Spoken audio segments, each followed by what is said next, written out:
Hey everyone, listen, if you recently got your real estate license and you found yourself thinking, okay, and now what? Then this series will be for you. Most agents think the hard part is missing, is passing the test, but it's actually not. So the hard part is the moment after. And that is exactly what this series is about. It's when structure disappears, expectations aren't clear, and you're suddenly responsible for building momentum without a roadmap. These conversations here are not about scripts or more systems. You're going to get plenty of scripts, plenty of systems, plenty of all of that. Here, we talk about the experience about being new, the confusion, the overwhelm, the second guessing, and how real agents have worked through it. So if you've been quietly wondering whether something is wrong with you, I want you to hear this. It isn't. This is perfectly new. You are just early in all of that. Throughout the series, we're going to be talking to agents who are willing to talk honestly, not just about the highlights and the good life and the trips to Cabo and who knows where we're all going, but about the adjustment period, the part that nobody really warned you about when you first went to real estate school. I'm a neuroscience-based production coach that works with your brain and not against it. And to start off the series, I could not think of a better guy than this guy standing to my left or right. How that is viewed, I'm not sure. But he's right next to me, Jason Justak with the Champions Organization. And I'm going to just introduce him to you guys. Jason and I have been friends for a long time, and so this first episode is for him.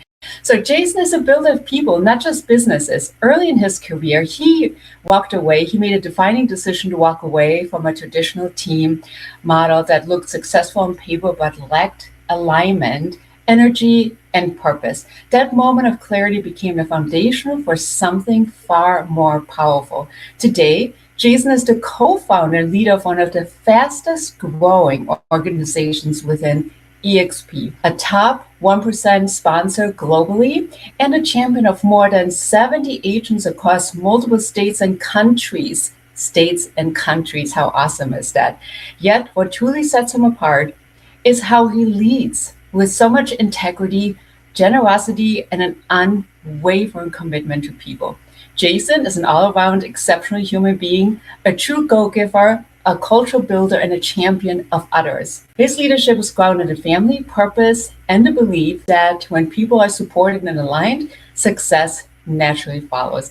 I'm just so honored to have Jason here with us today. Welcome, Jason.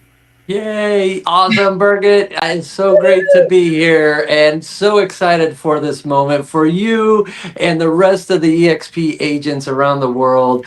It's so awesome of a series. I love that you're putting this together. Thank you. Yeah, excellent. So we're going to talk a little bit about some of those experiences that nobody really wants to talk about.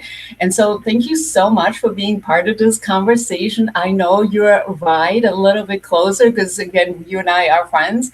And so this episode and this entire series, again, is meant to help new agents feel less alone and more oriented. And there's really no right answers. Honesty is really the goal. So I want you to give us the good, the bad, and the ugly. And so tell me about, first of all, talk to me real quick. How did you get into real estate? Let's hear your story, how you got into real estate.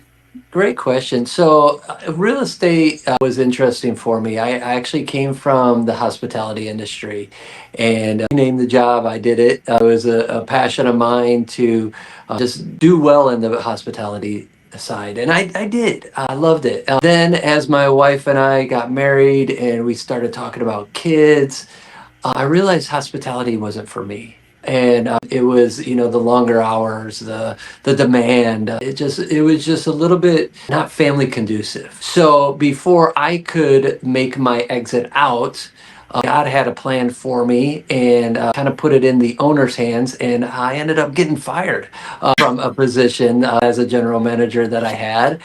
And it kind of tailspun me at that time. We were having a baby soon, and now I'm out money, I'm out job. I didn't know what to do. And so I didn't know what to do. So I turned to God. I talked to my wife. We thought about it, talked about it, prayed about it, started figuring it out. And one of my best friends, Jason Miller, he was in real estate. So I called him up and I'm like, hey, talk to me about this real estate thing, blah, blah, blah. I'm like, I could sell a steak. I could sell a house, and then the other key to me getting in was my aunt, Aunt Shar. She was down in Houston, Texas. Was it with in Remix for many years, and just an all-star in real estate. She just had that personality and that go-getter mindset. And so both of them told me, hey, with your personality, you will succeed in this industry. And that got me excited, and that pushed me enough to go after it. And then the rest is history. I guess you could write it from there. And writing you have been. I've seen you progress and just become more awesome every year. So it's really exceptional. And here Thank it you. is. Sometimes it is a blessing. Blessing comes in disguise, right? It's like you got fired from a pretty good gig, and next thing you're like, oh my goodness, now what's next? We have to figure this thing out. So grit and determination. If we talk, I have my license, now what? Just in short, grit and determination, anything is possible. That's what we know. 70 plus agents all across the numerous states and countries. It is amazing and exceptional what you have built. And I've been so proud to share some of that, with you. Love that. So Thank you. yeah, let's get into some of those juicy questions that I know some of the agents are like, what did I just get myself into? Right? This is all about showing houses, and I'm supposed to be dressing well, showing houses, and just rolling up in my fancy car. But I think gets a little grittier than that. So, what's one thing about being a licensed agent that nobody really warned you about in the beginning? I love that question, and I'm glad it's first. I think off the get go, as I look back, and I just shared my story, and with my aunt telling me, with your personality, you'll do well. Nobody ever told me that I'm going to be an entrepreneur. Nobody ever told me that I'm going to run a business. And when I look back at it, I don't think that would have ever detoured me, but I would have looked at things probably a little different and planned a little different going in. You, at the end of the day, whether you join a team, you run solo, however it looks, it's your business. That is the freedom of real estate, to be able to do your thing and be able to build and grow the way that you want to. Now, if you're on a team, it is going to be a little bit different. So, don't hold me true. But I think a lot of agents, when you come in, it's great to be on a team so you can find your niche. You can find what's going on, and you can get results quicker. If you just want to go ahead and start building your craft right away, well, have the right people around you. I'm often a person of value to say that, to say, put the right people around you, surround yourself with them. They will lift you up when you're down and when you're lost. That's such a great answer and so true. How did you make the switch from employee per se to becoming a business owner, the entrepreneur? Tough. I got pushed at it. So I Oh yeah, actually, that's right. You got fired. I forgot. well, no, I got fired. And again, in that moment, my back's against the wall. What am I going to do? I have to go after it.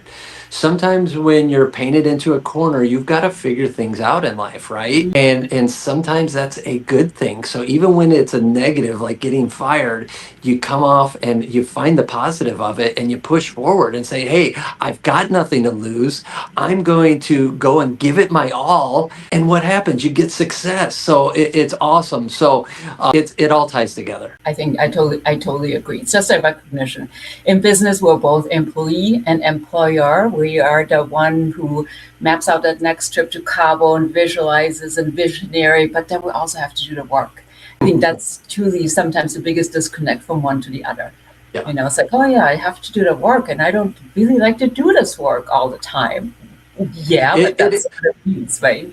There's a lot of stuff in real estate I don't like to do, but you got to do it. It's a part of the territory. Because with an employee, yeah, you're getting your money each week or every 2 weeks, whatever.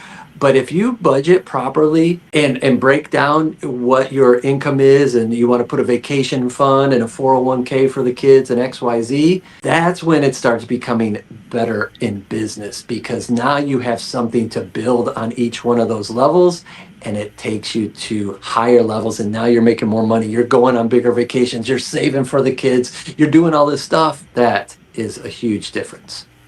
So good. Yeah, I could just spend an entire hour on this particular subject, and that will come somewhere down the road. But that is so great. So thank you For for sure. sharing. How did you feel in your first 30, 90 days, if you remember, once the excitement sort of wore off, or when you kind of hit that place? We all hit that place in our journey where we're sort of with excitement wanes a little bit, especially in the beginning. Do you remember that at all? Well, as I look back, it's one of those where I put my head to it, I'm going to go. And so I think, if you're making the commitment getting into real estate, how do you want to go? How do you want to go after it? You got to push yourself. And in this industry, you need to push yourself. You do need to have hustle. You do need to have grit.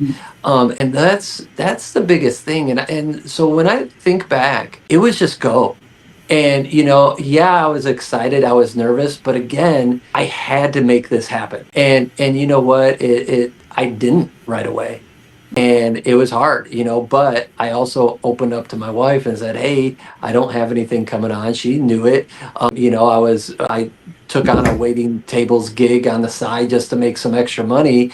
But it was one of those where I look back and doing waiting tables part-time and real estate part-time. If you do things part-time, you're going to get part-time results. And what I referenced last time, it was the biggest thing was I got pushed into doing real estate full-time because I joined a team. I was a solo agent when I started. Then I went to an independent team. We could always get into that later, but and that push, because the team says we need full-time commitment. I talked to my wife again, and we said, let's go. So there comes a point that you need to push yourself outside your boundaries and say, all right, I'm comfortable doing part-time this, part-time real estate. I get it. We're all there. But if you're comfortable, you're not growing. You're not growing inside. You're not growing mentally. You're not growing professionally or personally. So you have to continue to challenge yourself. And that's where a great friend comes into play that will push you. Maybe a team leader, maybe a coach that will lead you to that, to push you and say, you need to do this and go for it. And then when you do, the results come in and you're like, oh my gosh, here we go. This is amazing.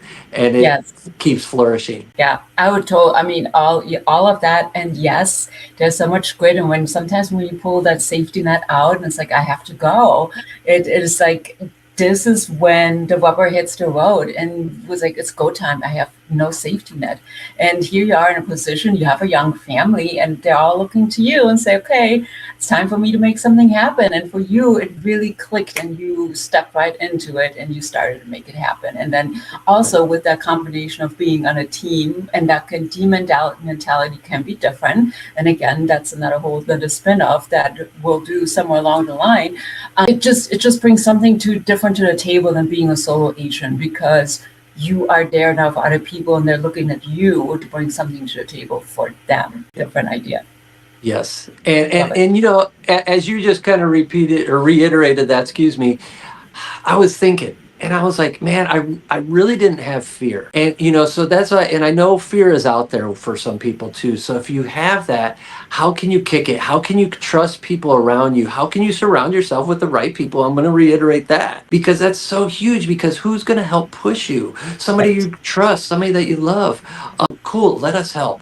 And that's a huge piece. If fear is something that is inside you, which we have it, but when I look back, I didn't have fear. It was just go. It was like, I have to, just like you were saying. So. And if you're a new Asian out there has fear, come and get in touch. Yes, we'll talk about for sure. We will get over this fear, because when we're in here, it's like, it's go time, All right, excellent. Let's talk about between what's happening and then the gap between what's actually is and what expectation is. Your question was, what did you think being an agent would look like versus what it actually looked like for you in the beginning? Thank you. Absolutely. So what it was, I thought it was sales. I thought I'd show a house and we'd write an offer and we'd do that. And hey, look at this house and it's so beautiful and it's this. And I thought it was more me selling it versus the person falling in love with it. And I really think that's where my mind was. It was just more of a sales mindset. To what it is, or to that connector, a lot more hustle, a lot more grind, a lot more behind the scenes of keeping stuff together, a lot more better communication. It's really building relationships. Is really what it comes down to, because if I could just help people connect with what they want, they're going to sell the house themselves. I'm really, just a liaison to show them in, but my real work is the behind the scenes stuff, the communication, the paperwork, the negotiations, the on time to keep everybody on track. Not only my clients, but the other agent and their clients, and then the title company and the lender and the appraiser and the inspector. It becomes so much more, and that's really where I was like, wow, that's my job, is Yes. that versus just, hey, let's go see a house. Oh, so true. Right. It is absolutely so true. Let's go see a house, right? That's what everybody on the front sees, but in the back, they don't see all the work that it takes to keep all the different pieces moving, stay on top of inspection responses. Well, this one is doing that, and that one is doing that.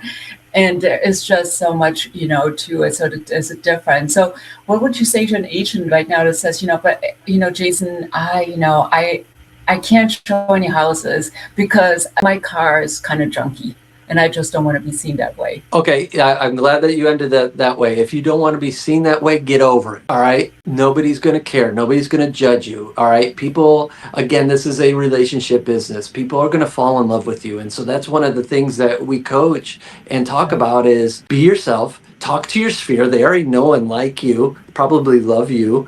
They probably trust you. So they're willing to work with you no matter what your car is, no matter, if you had a bad hair day, whatever it is. Now, I'm all about being professional, dress professional, look good. Your car is your car. It is what it is. You're building to a better future.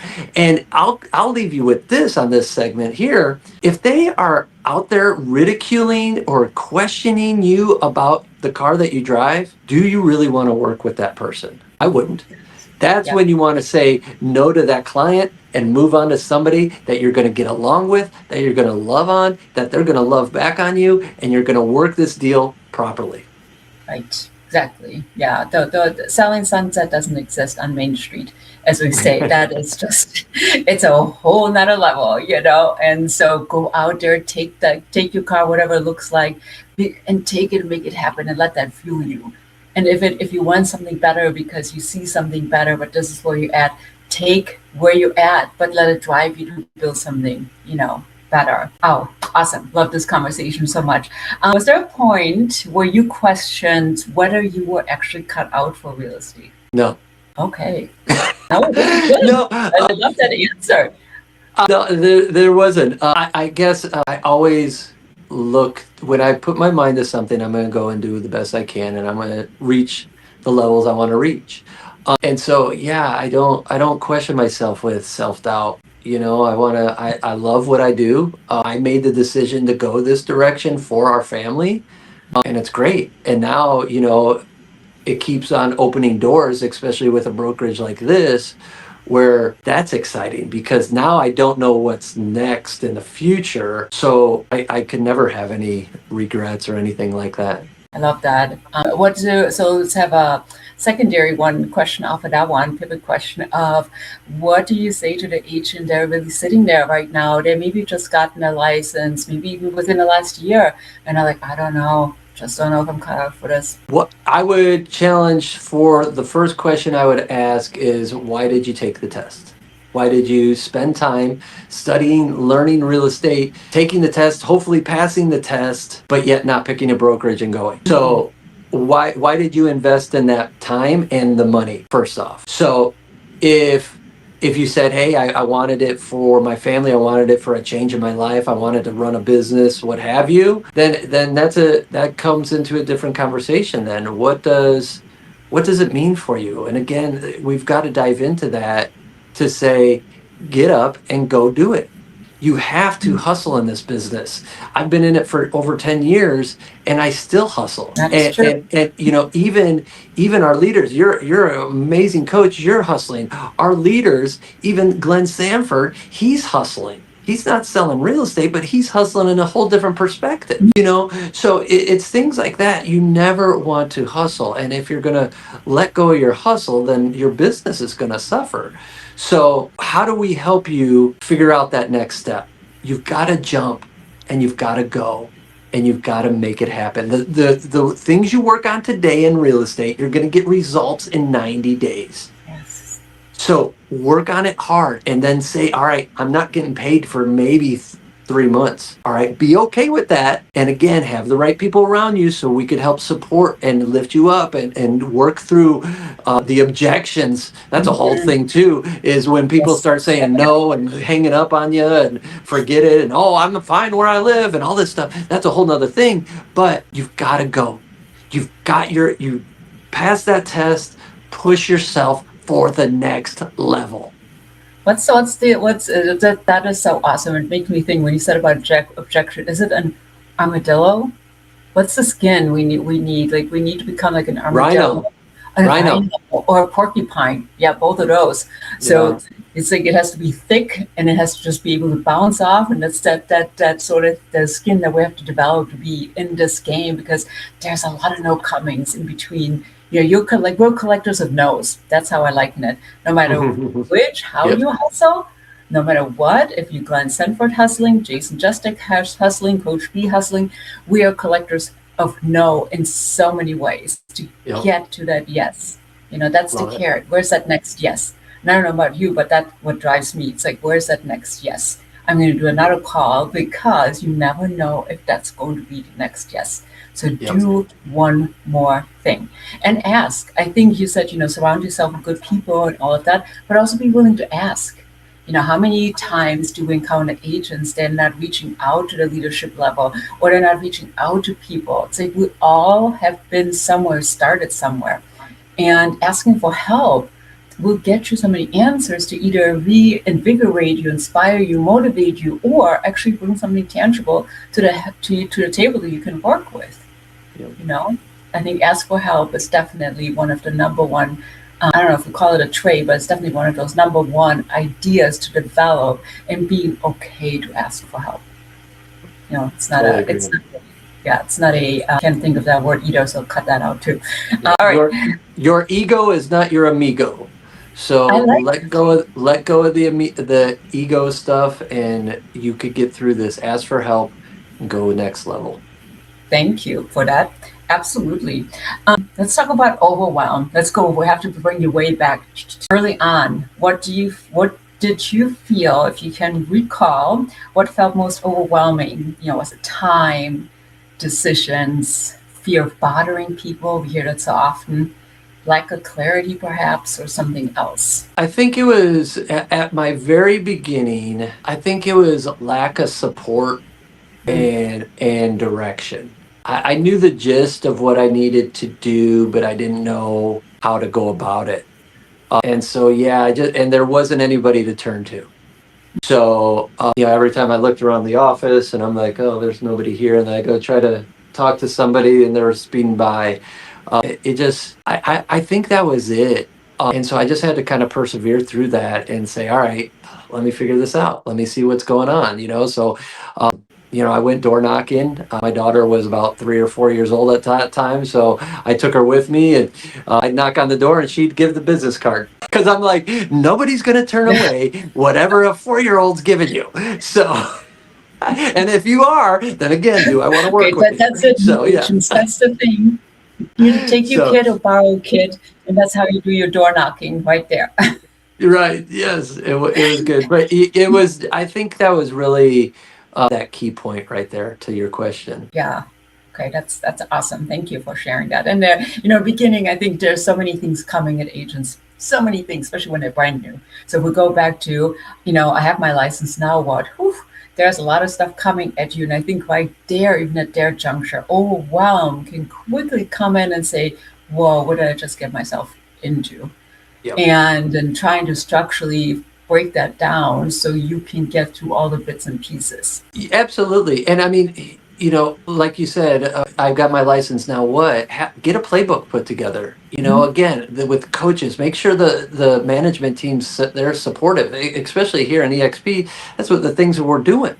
We're going to write it out. Let's get you started. Let's get you plugged in to Yeah. amazing trainings and classes so you know what direction you want. We're going to have support like you've never seen it. We're going to dive in and say, what do you love to do? Do you like to be on social media? Yeah, I love doing videos. All right, is that something you like to do? Yeah, great. Let's go that route. Hey, do you want to do open houses? Yeah, let's go that route. Hey, no, I just want to be on a phone. All right, great. Let's go that route. So we want to discover who you are. And Exactly. that's what we're going to challenge you to be. Look at yourself inside and how do I grow? How do I pick out what I truly love, and then you never regret doing this anytime. And that's exactly goes back to that other question. I don't think twice about it. I find what I love to do. I get to meet people. I get to help them buy and sell homes, and then I get to grow this awesome brokerage, and I get to meet even more great agents and Mhm. help them become better. It's awesome, and that's what I love. That's my passion. So we just want to find your passion. Absolutely. And if you're one of those newer agents that's sitting there right now and you're like, oh my gosh, I can't get anything going, you are not, and this might ruffle some feathers, but I'm okay ruffling them. And it's okay. You're not married necessarily to one particular brokerage team or leader, brokerage really. And it's okay to change and find that fit that makes that click for you. But before you do that, you're going to have to get a little real with yourself and say, okay, why didn't it work? What was the reason this didn't work for me? And a lot of times that's where we hold that mirror to ourselves and we're like, oh yeah, okay, I need to probably lean a little bit more into the work that I'm doing, too. But you're never stranded with one place. Never. It's about, sometimes it is, I mean, you've been at multiple brokerages, right, Jason? And so sometimes it's just the fit has to click, and you don't know what you don't know unless you go through the journey. You do. Yeah. Okay. So, what helped you feel slightly more grounded or confident, even if things weren't perfect yet in the beginning? Just I guess it was my wife really believing in me, and help pushing me. That was a huge piece. As I look back, just because it's easy to have self doubt. It's easy to be like, oh my gosh, my bank account's going down, and I don't Mm. even know what I'm doing to find work. I'm not getting anything. It's easy to lose it. So having support is huge, especially at home. I think that was probably the biggest kicker for me. And then just I had to go and figure out and find my way, and hustle and grind, and go and ask questions. So, very similar to what you were saying earlier, Coach. Go ask those questions. Don't be afraid. And that said, all right, hey, if I don't ask, I'm not going to get. And if I don't get, then I'm not going to get any results. So I had to go ask, get, and I got results. I would agree with that. And buy-in from your home team, that buy-in from home is super supportive. I don't know how many times I have worked or I'm working with husband and wife, even teams, right? Sometimes they're both in real estate, but oftentimes a real estate agent at home is looked at, well, you're just sitting there on your desk, you're not doing anything. What are you doing? Right. And so it's a conversation to share with our partners, what are we actually doing, how they can be here to support us, because it's a team effort, and that's when it works. When one wants this and the other one wants this, it's so hard. It's doable, but it's definitely harder to kick this off the ground and be successful and flourish within it. So I agree. Yep. So I'm glad that Kelly is such an awesome champion of you to make that you guys are on the same team. And I know that you guys are such an awesome team. So, all right. So let's sort of end with like one of the questions of, some advice to your past self. If you could talk to yourself back in your first month, now I know you're going to have to dig deep to go back there. What would you tell yourself to stop worrying about? That's good. Stop worrying about the money. Stop worrying about how you're going to get there, and just trust in the system and the people around you. I like that. Ooh, that's a tough one, right? To stop Yeah. worrying about the money, but that is definitely a big one. Yeah, what you focus on expands, Mhm. right? And if you focus on worrying about money, you're gonna not have enough. You're never gonna get there. You're never gonna be able to figure it out because you're focused on the negative. If you focus on, hey, I'm going to go sell 30 homes so I could get 3% off of all those homes. And what does that look like? Maybe it's 20 homes, maybe it's 50 homes. Whatever the math is, how do you get there? All right, cool. I need to sell 30 homes. I've got zero. What do I do? I'm brand new. All right, cool. Let's figure that out. Let's get on open houses. Let's talk to your sphere of influence. Those are two easy things to get plugged into immediately. And then that takes off. Once I started getting into open houses, I'm like, oh, cool. People are coming to me because I'm standing at this open house, right? Now I could talk. And I knew if I could get in front of people and have a conversation, I could build that relationship and I could have them trust me so they could utilize me for buying or selling their house.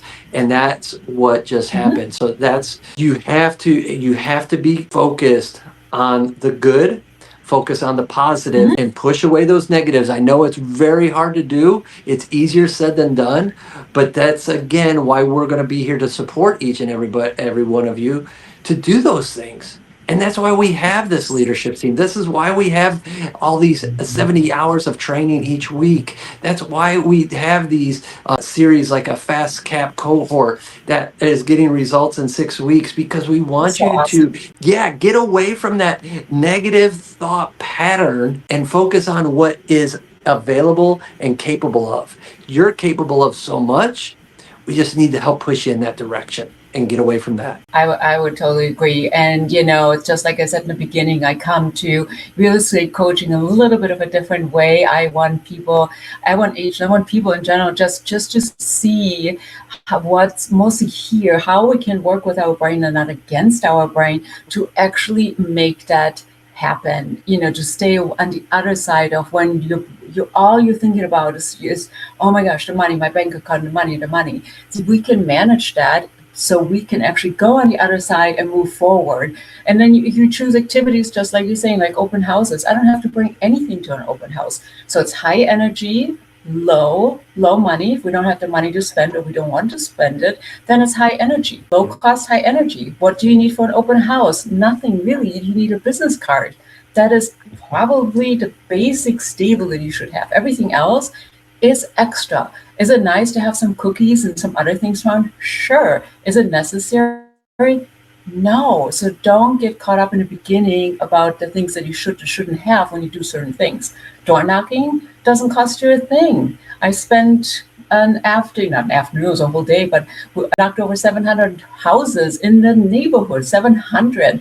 And so it was like this crazy thing, but it's like do it, but do it big, high energy. That's what I can say to that when we just don't have the money to spend or we don't want to spend the money.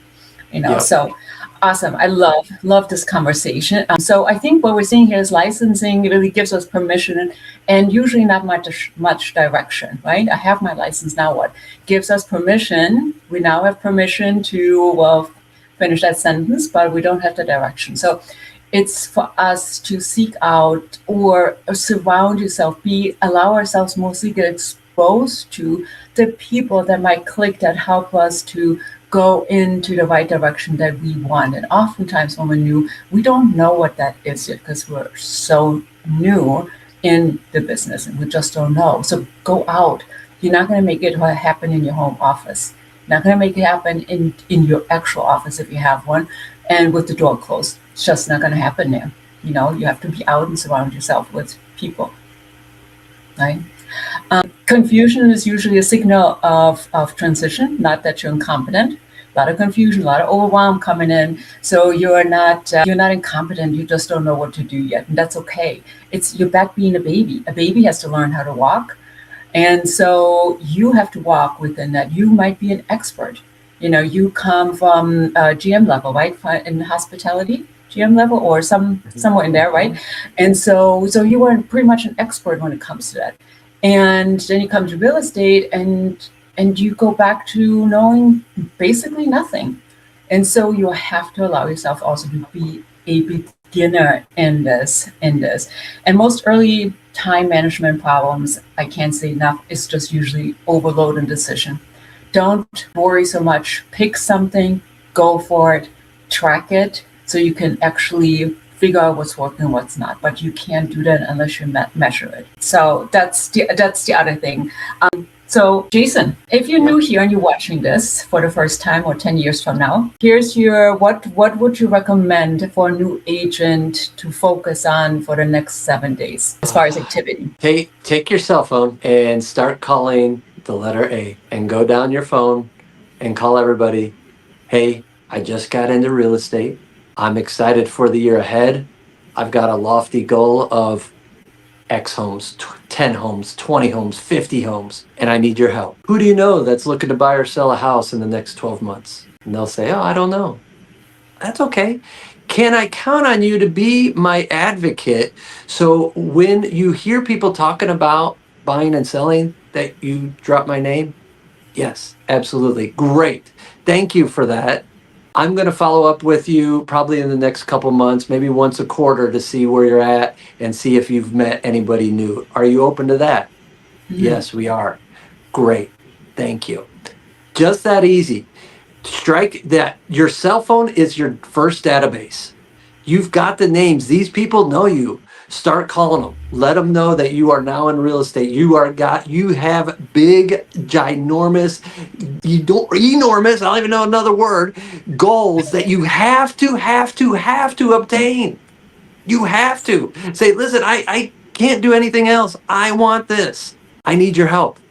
Be okay for asking them to help you, because then they'll be like, oh yeah, Jason, oh yeah, he sells it. All right, yeah, let me call him. Let me shoot you a little text. Perfect. That's what you want. The more advocates you have out there, the more business you're going to get quicker. And then be part of your community. Dive in. Just start with your subdivision. Wherever you live, even if you rent at an apartment complex, be the mayor of that apartment complex and do stuff.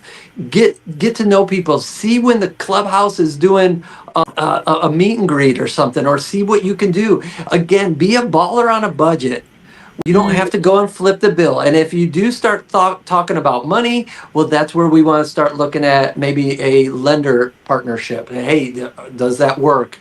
That's a whole nother story too. But I think between those two things, sphere of influence on your cell phone, go through that today and keep going. If they don't answer, don't leave a voicemail. Just keep pushing through and call them again tomorrow. Or next week, whatever's good, but you don't have to bother them every day. Get a hold of them. Yep. Get a hold of them in the next 30 days so they know. And then again, you have that follow-up pattern. I'm going to follow up with you once a quarter. Cool. Now, in the meantime, you got to go start doing open houses. Now you got to start doing some videos. Now you got to start working the community. Now, this is where it starts going, because doors need to start opening. And that's what we want for you. Massive. We've got to build massive energy. We're not building kindling in the energy. We're building massive energy that eventually is going to erupt like one of those supernovas. That's what we want. But it takes a tremendous amount of energy that has to go in the beginning to make that happen. And every day that you lose, that you say, you know what, maybe tomorrow, I'm not feeling it, I'm not into it. Again, what we said in the beginning, on the best case scenario, you could possibly bring a transaction to close in like 6 weeks, but that is a stretch. Usually it's going to take much longer. You're losing daylight, and that pushes your paycheck just another day further down the road. So do not lose a day of picking a high energy activity that you can do. Doesn't cost you. Calling on your cell phone doesn't cost you a dime. You spend time on your phone anyway, so you might as well do something that's more productive about it. Yeah. Love this conversation. I can't say it. Were you going to say something? Hey, one thing, take massive action. That's it. Absolutely. Take massive action. Absolutely. So I love this conversation so much. Before we finish, and then we'll tell the people a little bit where they can find out more about the Champions organization as well. I have a three question lightning round for you real quick. Let's go. Two which you have no knowledge about. So question number one, WWF or WWE? WWE. Okay. WWF is the Pandas. That's the Pandas. I can't, yeah. Pick the right one. Hulk Hogan, Randy Macho Man Savage. Hogan. Pooh. Okay. Tea or coffee? Coffee. All right. 3 questions. Last one. Hey, Jason, I want a one-word answer for this one. Last one. Hey, Jason, I have my license. Now what? Hustle. Ooh. Okay, I like it. Wonderful. Thank you again for being here today. How can people find you if they want to learn more about the James Champions organization? Birgit, you're a gem, and I love that you invited me on. So thank you very much for this opportunity. If you're looking for more information on me, many ways you could find me. One is the championsorg.com, our website. Gives you insight to who we are, what we're building, and how we're helping agents grow. On a production level, I'm also on YouTube at Jason Justak, or you could even find me on my agent YouTube channel at Jason Justak Agents. So yeah, to get a hold of me there, you'll find my phone number, you'll find my email off of any of those. Feel free to call me, text me off of that, and let's go to the next level. All right, let's do this. Again, pleasure having you on, and continued success to you. And I can't wait to have you back. You will definitely be one of my favorite people to have back. So Love it. I love it. okay. You're awesome, Birgit. Thank you, Coach. You have an awesome day too. And everybody watching, let's go.